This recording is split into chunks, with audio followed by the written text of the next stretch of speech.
Baka naman po pwede mamaya na kayo mag-picture taking. Umupo muna kayo. Nandito tayo para sa bayan. Hindi tayo nandito para magchismisan. Pakiusap lang po. Kung kayo kasama rito sa isip at diwa sa espiritu, manatili kayo rito. Kung kayo ay magchichismisan, lumabas po kayo sa bituang iyan. City Councilor ng Quezon City at naging tatay ng mga punong barangay all over Quezon City. Respetado sa hanay ng mga tagapagsilbi sa barangay at bayan, Tatay Rani, Councilor Rani Ludovica. Major response from parallel organizations. Please listen and give our ears to Tatay Rani. Thank you. Maraming salamat kay Eric. Kanina ho, napakinggan natin ang sitwasyon ng ating bayan. Sigurado ko naman po ang liwanag ng mensahe ng isang abogado. Maliwanag ang mga binitawang kalabisan para hindi natin ito maunawaan. Alam ko po, sa panahon ngayon, napakahirap ipaglaban ang tama. Dahil po dito, sa ulat ni Atty. Topacio, kayo po ay aking inaanyayahan na bago ako magbigay ng isang pahayag tugon sa kasalukuyang nangyayari sa ating bayan, inaanyayahan ko po kayo na tumayo at tayo po humiling ng isang himala sa ating Panginoon. Inaanyayahan ko po tumayo ang tunay na mga Pilipino at tunay na mga bayan na ilalaban ang bayan at ang ating kapwa kababayan. Yung mga nagkikwentuhan po sa gitna ng mesa, inaanyayahan ko po kayong tumayo. Dahil ang pagkakataon pong ito ay para sa bayan. Dakila Ama na lumikha ng langit at lupa, ilalay mo ito para sa aming iyong nilikha. Ama, hindi naman po lingid sa iyo kung ano ang sitwasyon po namin ngayon. At ikaw din po ang nakakaalam kung ito po ba ay isang aral, mensahe na dapat mamulat po kami sa pagsubok na ito. Dakila Ama, salamat sa ipinadala mo sa oras na ito, sa bulwagang ito, ang tunay mong mga anak na naniniwala sa iyo at kumakapit sa iyong habilin sa amin sa pamagitan ng iyong bugtong na anak na si Jesus, na kung mahal mo ako, kung mahal niyo ako, mahalin niyo ang kapwa niyo at ang bayang nilikha ko para sa inyo. Diyos ko po, Ama, naway, linisin mo ang puso namin, ang aming kaisipan, alisin ang pagiging makasarili namin. Kung kami man ay nandito ngayon sumama dahil merong kaming ibang agenda, parang awa niyo, Ama, linisin mo po ang pusong ito. ang isip na to na naway mamulat po kami dahil ang sabi mo nga, nasa akin ang awa, pero nasa inyo ang gawa. Walang imposible pagka ikaw ay totoong lumalaban. Walang mahirap kung ang puso mo ay busila. At higit sa lahat, mapagtatagpumpayan namin ang katarungang ito kung ang puso, isip namin dito ngayon ay puro. At ang oras na ito, ang araw na ito, ay amin po ginahandog sa inyo. Dahil kayo at walang iba ang tapat sa amin. Uulitin ko po, Panginoon, ipuin niyo ang bawat isa sa amin. Ang dami ho namin pero iilan lang ang tumugon sa panawagang magkaisa para sa bayang ito at para sa bansang Pilipino. Nananalig po kami, Ama. At sabi mo nga, pagka merong higit sa isa na nagpupulong na sa sentro sa iyo, hindi mo kami pababayaan. Nawa, Ama, ang lahat po na nandito, basbasan mo ng talino, tapang, at higit sa lahat, pusong lumalaban para sa bayan at sa kanyang kapwa. Ito po ang sabot dalangin namin sa ngalan niyong anak na si Jesus. Amen. Pwede na po tayong umupo. Alam niyo ho, sa ulat ng kasalukuyang nangyayari sa ating bayan na inulat ni Atty. Topacio kanina, pag hindi pa po natin ito naintindihan, hindi po tayo Pilipino.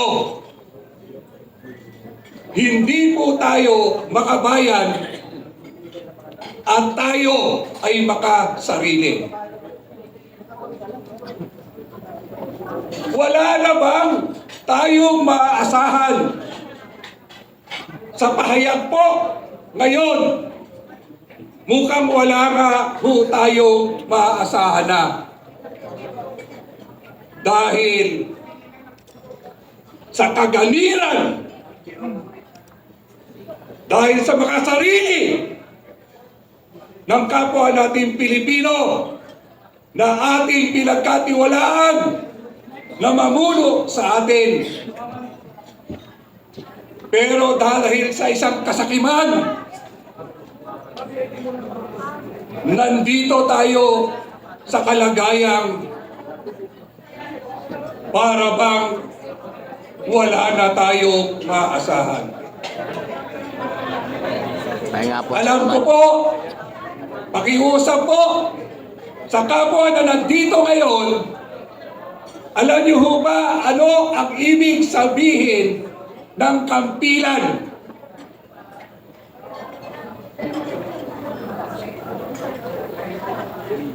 Ang kampilan po ay isang uri ng tabak na nagmula sa kapuluan ng Pilipinas.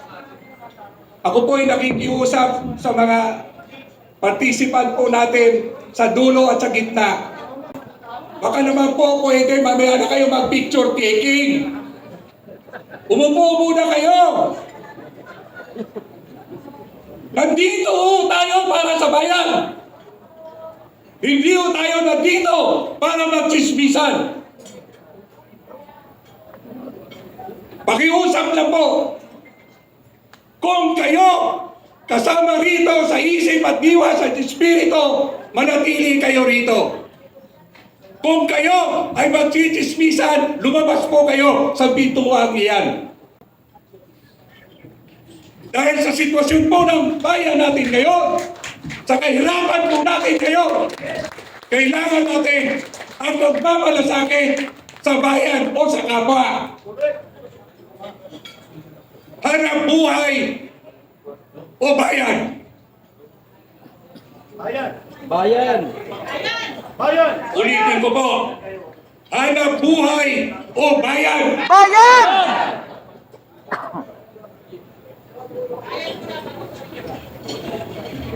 Nasa atin po ang pagkakataon na itama natin ang ating pagkakamali. Ang pagkakamaling ito naglugmok sa atin. Ang pagkakamaling ito nagsara ng kinabukasan ng mga mahal natin sa buhay.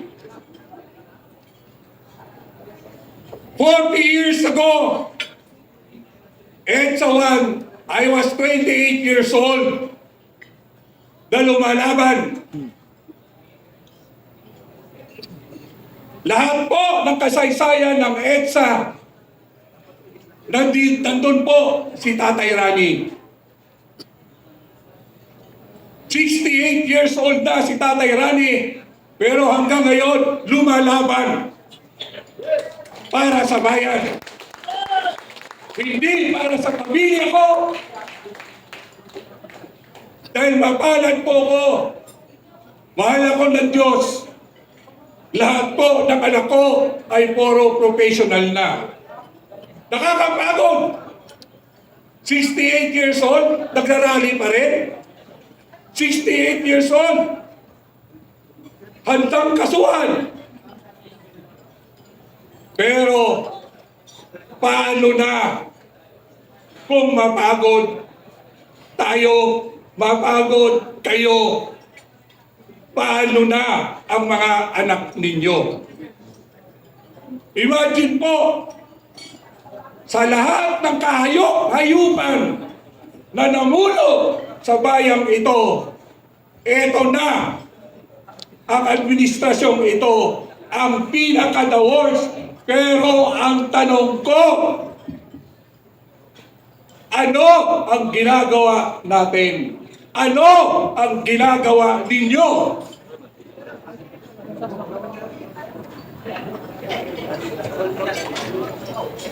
Magising na po tayo. Ang pagbabago po na hinihiling natin magsisimula sa sarili natin. Ngayon pala, patunayan natin na lahat tayo na nandito ngayon ay tunay na mahal natin ang ating bayan. Alisin natin ang pagiging makasarili natin. Alisin natin ang pagiging materialistic natin. Alisin natin ang ambisyon natin. Bago mahuli ang lahat, alang-alang sa pamilya natin.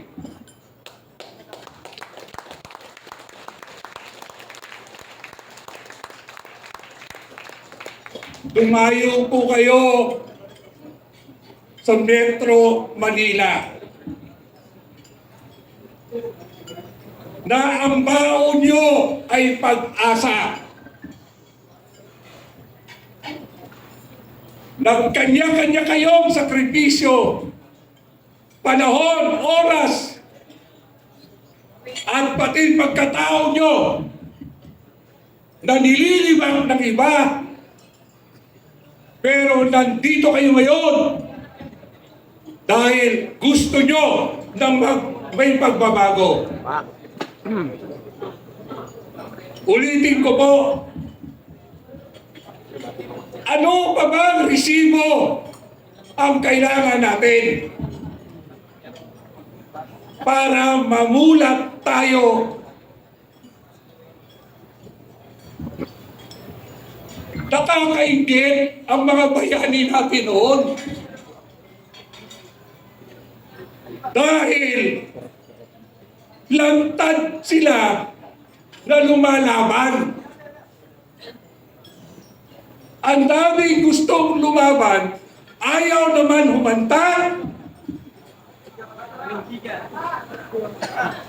Ayaw lumabas. Gusto lumaban dahil uso lang. Matapang lang sa social media. Correct. Ang kailangan natin ngayon bilang isang Pilipino, bilang nakakaintindi, mapanat tayo dahil pinili tayo ng mga iilan na ipaglaban natin ang bayan natin at ang kapwa kababayan natin.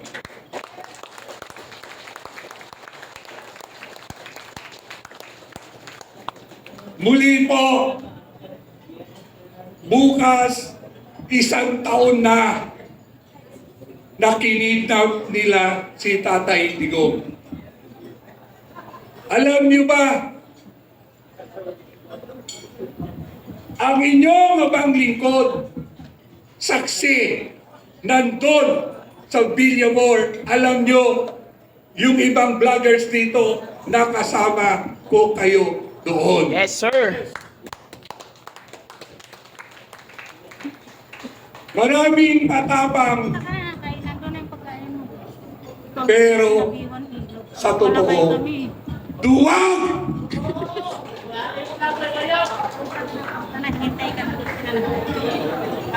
Duwag! Duwag na isigaw ang katotohanan.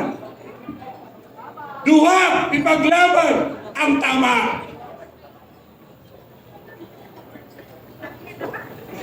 Kanina ho ba, kung naisa puso nyo ang dalawang kanta na kinanta natin kanina ni Ka Eric at yung paboritong kanta ni Tatay Digong. Kung bukas ang puso nyo, isa sa buhay nyo ito.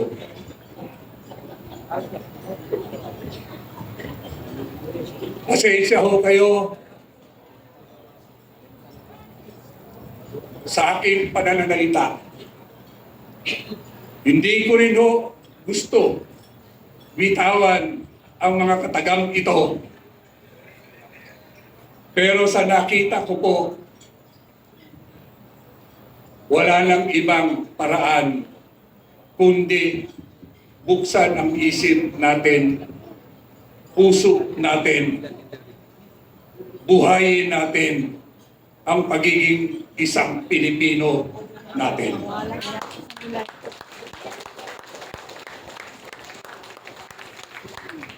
Huling pananalita ko po, gusto ko pong idamain po natin yung bayan ko. Ang sabi nga po, ang bayan kong Pilipinas, lupain ng kintot bulaklak. Pag-ibig sa kanya'y palad ng alay ng ganda't dilag. At sa kanyang yumi at ganda, mga dayuhan ay nahalina. At bayan ko, binihag ka ng sakita sa dusa. Pero ito ho ang version ko ngayon sa sitwasyon natin ngayon.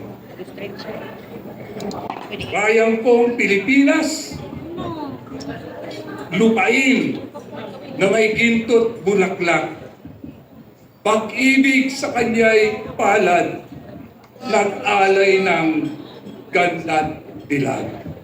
At sa kanyang yumi at ganda, Marcos ay nahalina. Bayang ko, binihag ka ng sadlak sa droga.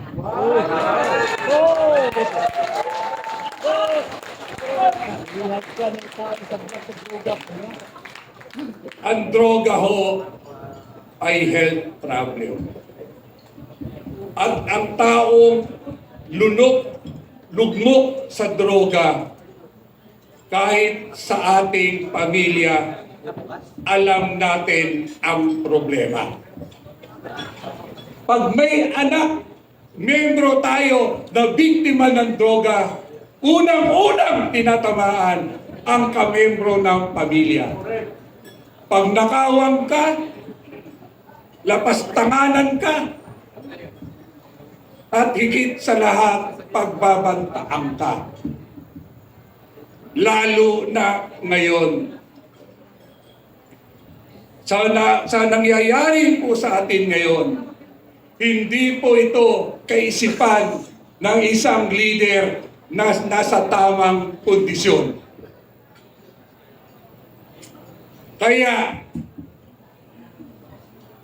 hindi naman lingid sa atin na ang ating inyo o presidente nila ay may problema sa droga mula pagkabata, mula nung nagbinata, mula nung tumanda.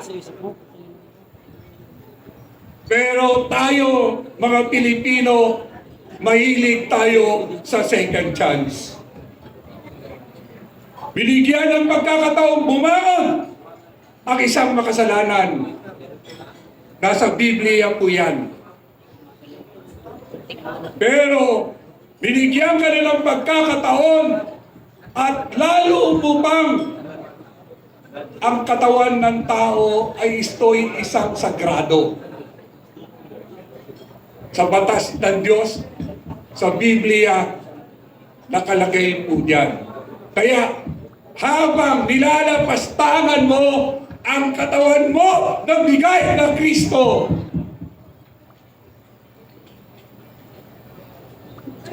bayang ko, pagmasdan mo ang nangyayari sa atin ngayon.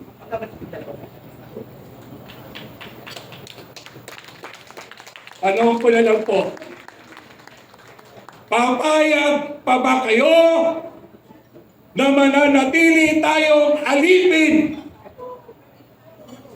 ng mga taong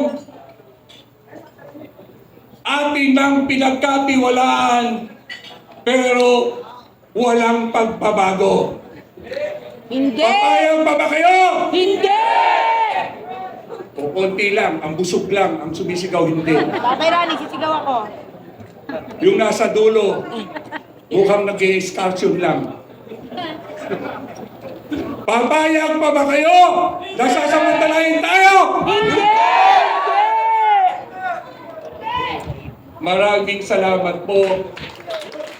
At higit po sa lahat, uulitin ko, nasa atin ang pagbabago. Nasa puso nyo, nasa isip nyo, iwanan na natin ang pagiging makasarili natin. Ibigay naman natin alang-alang sa ating pamilya man lang na ang pagbabago ngayon na. Ngayon na. Ngayon na. Ngayon na! Ngayon na! Ngayon na! Ang aking pagsasalita sa isang panalangin. Diyos, Ama, narinig niyo po sana